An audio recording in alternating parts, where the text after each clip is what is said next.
YouTube banadheetan madaamiin kiyyaa hin hojjettu mana kiyyatti jettee na dhoowwite akkamitti hojjechuu hin danda'a.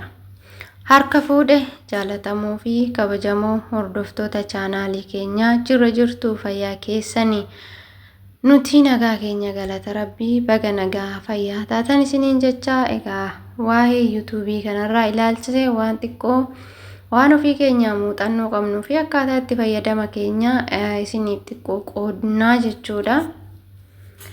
Egaa obboleettiin keenya tokko jechuudha koomintii jalatti kan ishiin nu gaafatte akkamitti YouTube banadhee madaamiin kiyyaa na dhoowwite mana kiyya keessatti hin hojjettu naan jette akkamitti hojjechuu hin danda'a kan jettu jechuudha gaafii kana kan nu gaafatte.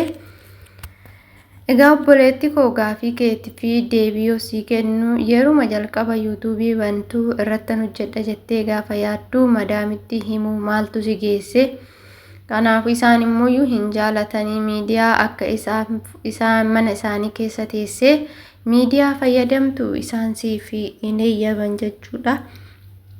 Nuti sitti himne osoo hin ta'in osoo ittiin himinidha jechuudha kan hojjechaa jirru.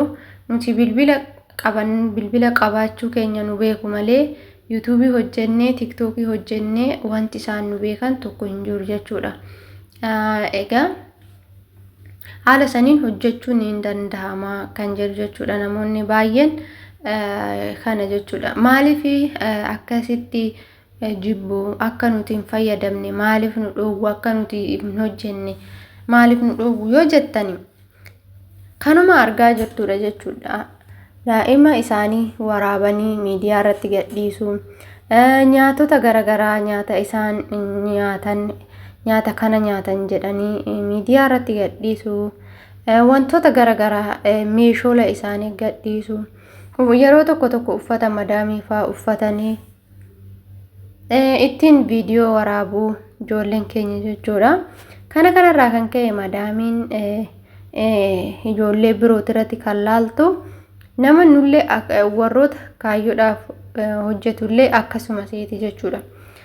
Egaa gaafa waan tokko kaayyoodhaaf jettanii eegaltan madaamota keessaniin mari'achuu hin qabdan. Maaliif isaan akka isaan qofa bira teessanii isaaniif shaqaalaa taatan, isaaniif ajajamtan, isaaniif hojjettan isin barbaadu malee waan biraa isin hin barbaadanii, waan biraa isinirraa hin barbaadan.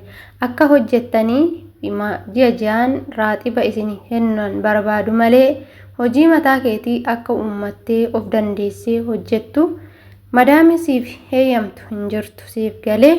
Kanaafuu hojii kiyyaa boru na fayyadaa galeen irratti hojjedhaa boruu fi jireenya kootiifis anarra ofirra darbee rakkataa gargaaruu nan danda'a ofii kootii ofirra darbee waan barbaade hojjechuu nan danda'a dandeettii kiyya ittiin guddifachuu nan danda'a namaaf fakkeenya ta'uu nan danda'a yoo jettee kaayyoo kee ittiin kaayyeeffattee kaatee waan tokko itti himuu hin qabdu jechuudha. Egaa akkasiidhaan isiniin jedha waanuma hundumaa madaamitti himina. Yeroo tokko madaamonni nama gaafatu madaamonni baay'een nama qoratu nama gaafatu yeroo viidiyoo hojjechuu barbaaddan kutaa keessan galtanii viidiyoo hojjettu malee meeshaa isaanii waraabaa viidiyoo waraabuun gaarii hin ta'u jechuudha. Yeroo baay'ee yoo nu argitan nuti bakkuma tokko teenyee haasofna.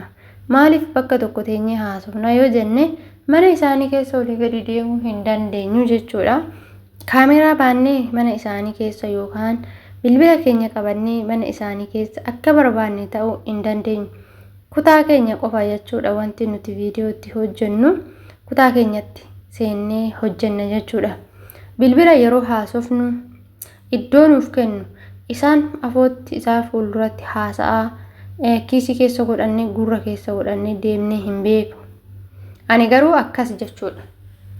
Iddoon ani itti haasa'u iddoon hojii kootii yeroo isaan na bira hin jiraatin nan haasa'a.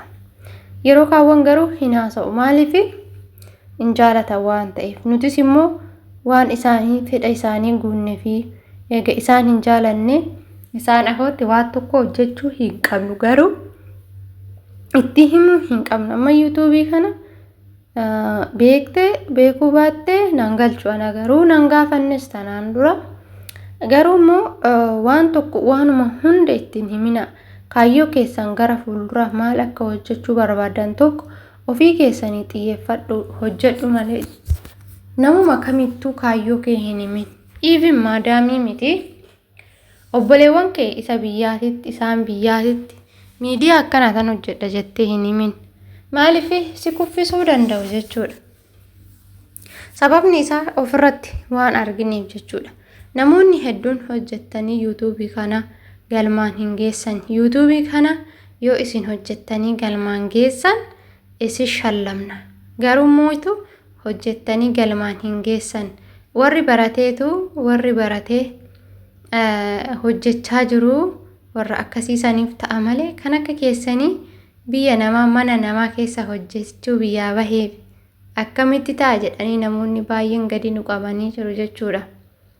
Nuti immoo bakkallee gahuu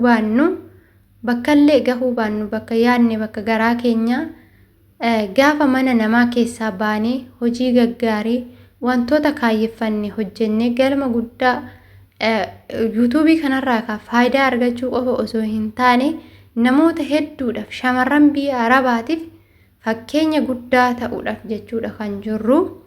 Kan akkasitti yaadne jira. Rabbi nu haa milkeessu. Isinillee du'aa nu godha hordoftoota keenya haala saniin hojjechuudhaaf jechuudha. Malee haala namni si madaaluun waan tokko hin hojjetin jechuu kooti jechuudha. Yeroo tokko wantoota hedduu namaan mari'achuu baay'isna.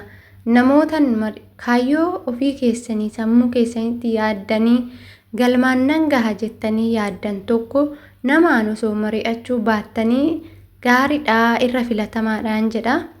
Maaliif namaan gaafa mari'attan namni ofii isaatii bakka sana gahuu waan hin dandeenyeef siinis immoo ati iddoo siif hin malu iddoo saniin akkamitti geessaa.